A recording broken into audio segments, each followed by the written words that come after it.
thank you for the invitation to speak to you, to this outstanding group of Pueblo women. Joanne Dodds and I, working together much more than 25 years ago. We were working together when I was at El Pueblo Museum. Joanne was at the library. We were working on numerous historical preservation projects and historical documentations. And we talked at length about the fact that women who traditionally carry over half of the workload in our society were not sufficiently recognized for their work and their contributions.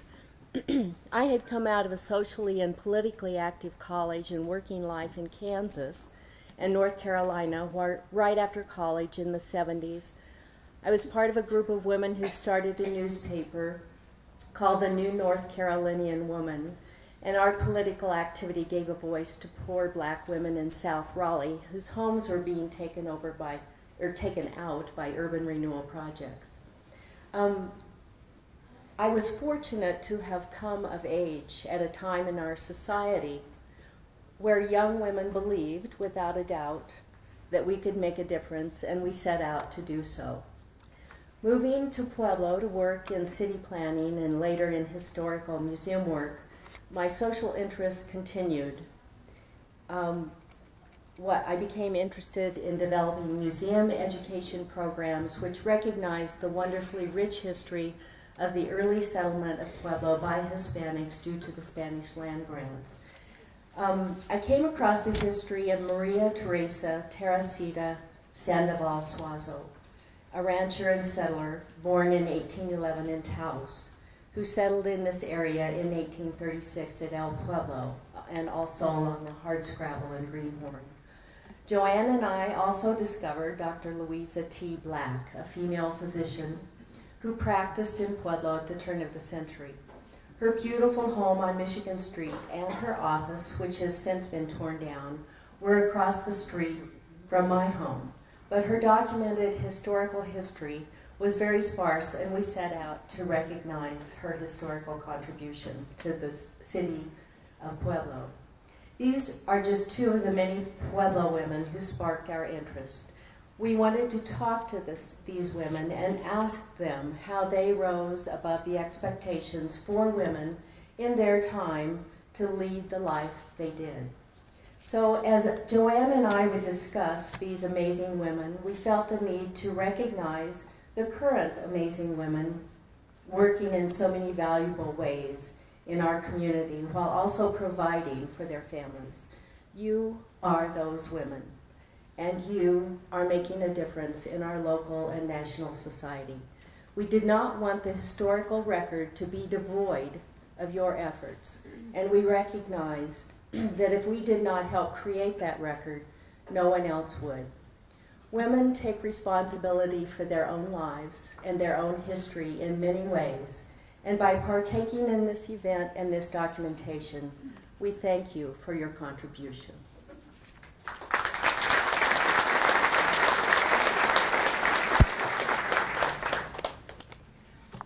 Before I start with my just few comments, I want to explain the 3-minute rule, since I've made so many people follow it for so many years. It's because when you're up here, you have absolutely no sense of time.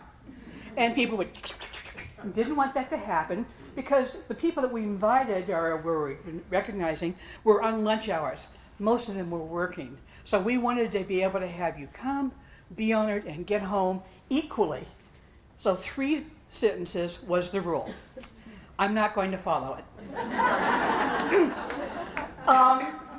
Carrie and I have different approaches. I'm a historian. So you need to know that Carrie approached me in 1981 and said, Pueblo really should have a Women's History celebration in March, which is being held throughout the nation. So we got a mini grant and we got started. And for about 3 years, we had films and we had discussions, and it was terribly intellectual, but not very Pueblo.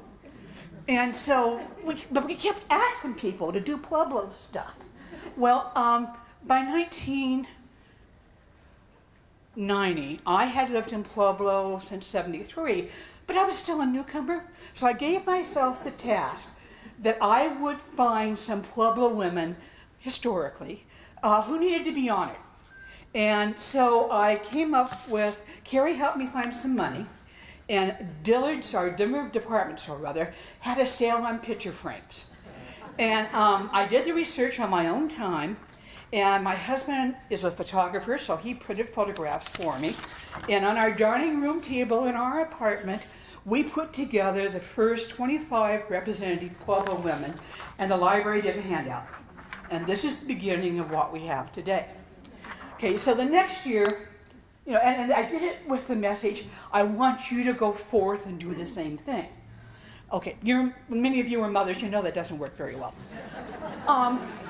The second year, I did a second 25 women, so we now had 50 women, thus proving that there were people out there that we needed to know about. In that time period, I discovered Liza Boone, who came here as a slave and was emancipated and became a really well-respected member of the community. I discovered Mary Strang, who was a city librarian, who in 1911 prevented some very rude men from trying to chip off Andrew Carnegie's name off of our library foyer by standing in front of it and spreading her skirts. I discovered Eunice Winkless, who was a daredevil, who jumped 35 feet on a horse, Silver Bullet, into a pond of water at the state fair, and then had to sue the state fair people to get her money.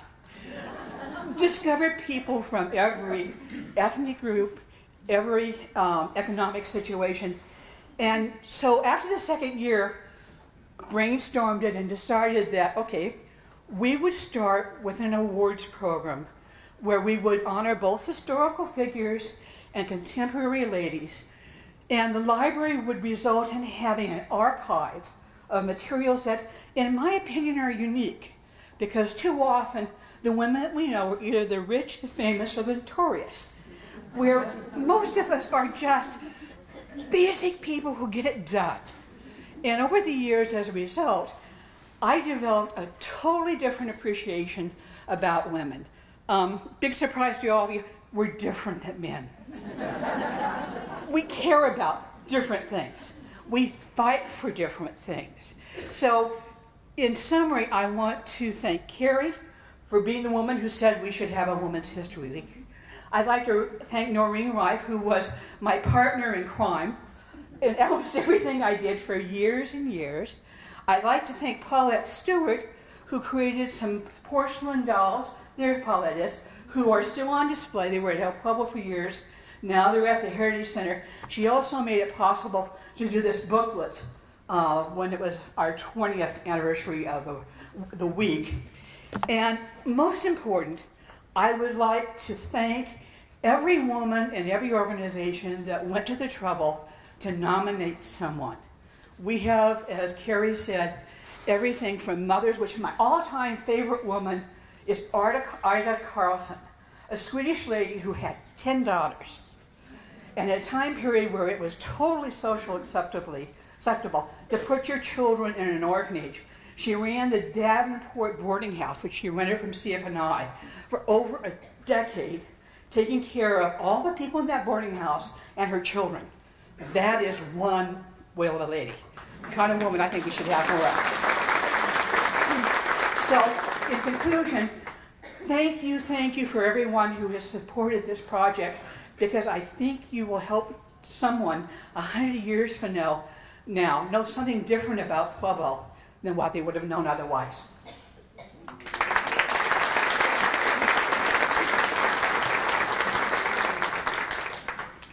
Okay, somebody took my speech here from the podium. I bet, no, this is, yes. Okay, it's been recovered. Thank you, Joanne. Well, in trying to decide how we wanted to honor all 135 honorees who have RSVP'd for this celebration, we settled on something that we're calling the honor call. We'll be reading the entire list of names individually this afternoon, and we did time it, and we got it down to 9 minutes and 34 seconds. So please stand or wave your arm when we call your name so we can recognize you. And I'll just ask the audience if we can hold all of the applause till the very end and clap for everybody at once. And so with that, we'd like to start the honor call. Catherine Anderson, Andrea Aragon, Maya Avina, Kathy Pacino, Phyllis Bassetti,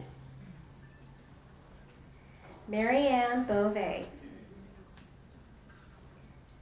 Patricia Bedard, Paula Belden, Guadalupe Beltran, Margaret Benz, Barbara Bernard, Mary Elizabeth Bowe, Amy Bissell, Ruth Ann Blake, Rosie Bonin, Donna Bottini, Jane Carlson, Midori Clark, Reiko Clark, Rhonda Coletti, Reverend Erlene Cornell, Kay Corsi,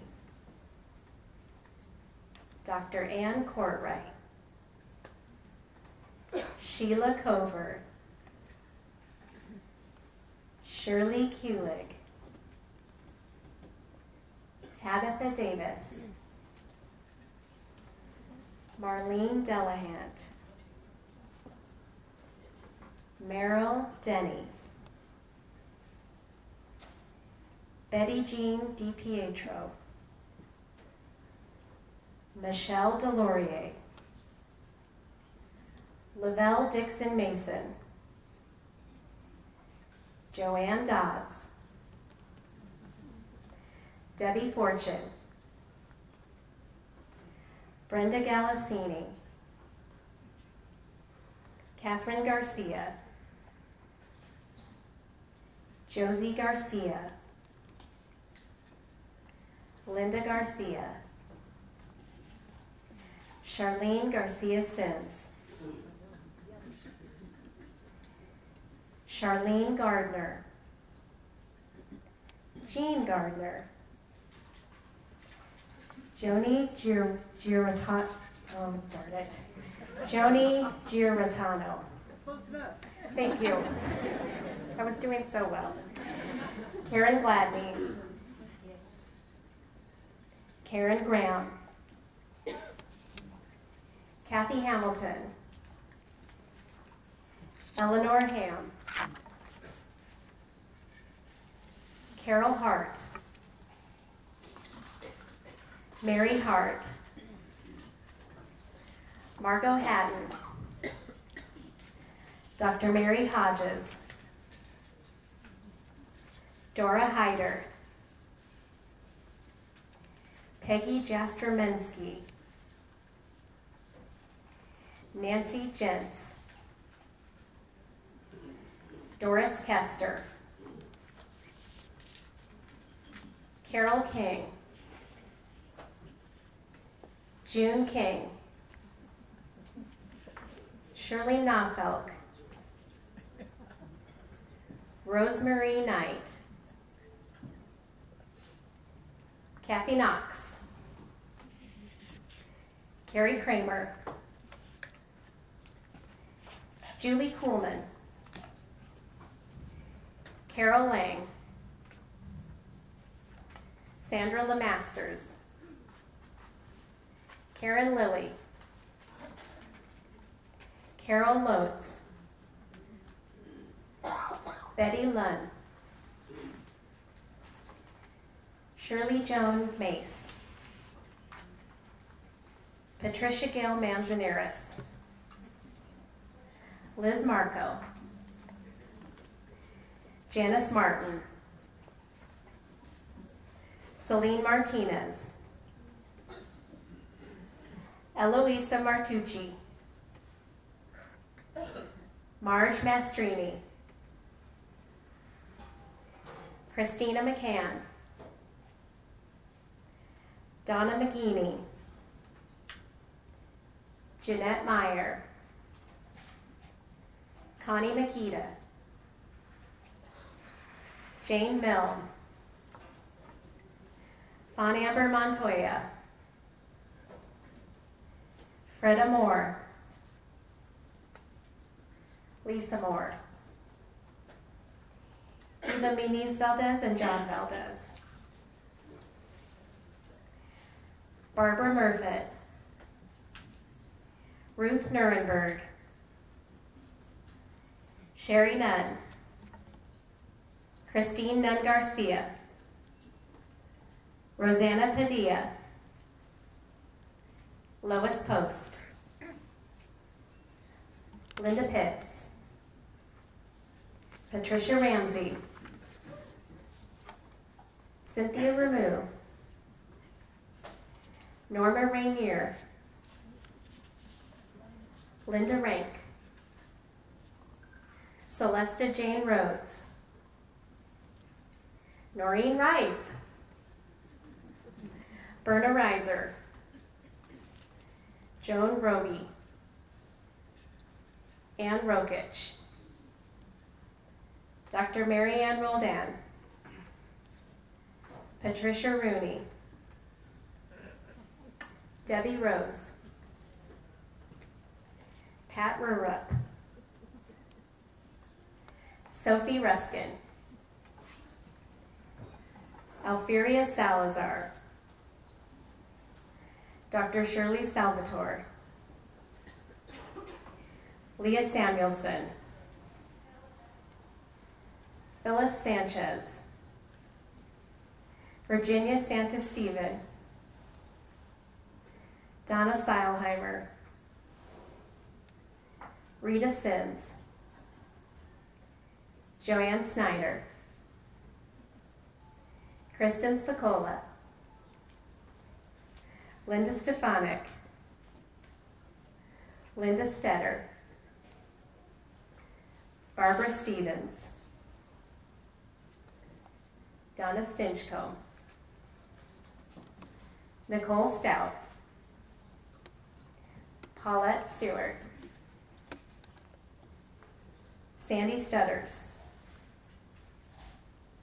Penny Taff, Sue Takaki, Cynthia Taylor, Patty Thomas, Marilyn Thompson, Virginia Tincher, Mary Tani, Netta Trujillo, Beth Vega, Joyce Behill, Annette Warfield, Helen Wiley, Alma Woods, Carrie Ellitz, Cora Zalatel, and Phyllis Zamariffa. Please clap for all of these incredible.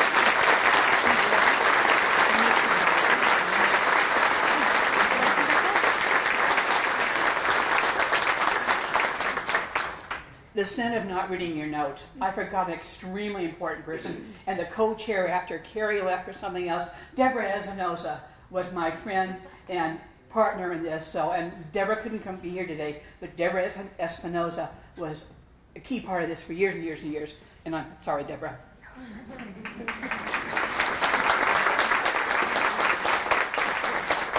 Just reading all those names, it gives me the goosebumps just thinking about this wonderful record that Joanne and Carrie started and that we've been able to continue on. It's a really remarkable project and a really remarkable program that we have at the library. And to commemorate the 25th anniversary, each honoree today will be receiving a handmade ceramic art piece by Kate Fox. And I would like to unveil it now. So maybe like a drum roll or something. Ta-da!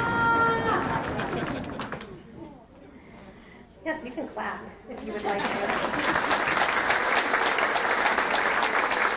For all of the honorees who are here today, please stop by the table where you checked in, and we will be handing these out to you so you can get your very own piece. And we would like to also tell you that the library is publishing a book that will include all the honoree bios. This is a really exciting project that we're working on. It's going to be available this summer, and we're working on the pre-orders right now. You might have noticed, it would be hard not to notice, that the order forms were at your tables when you arrived.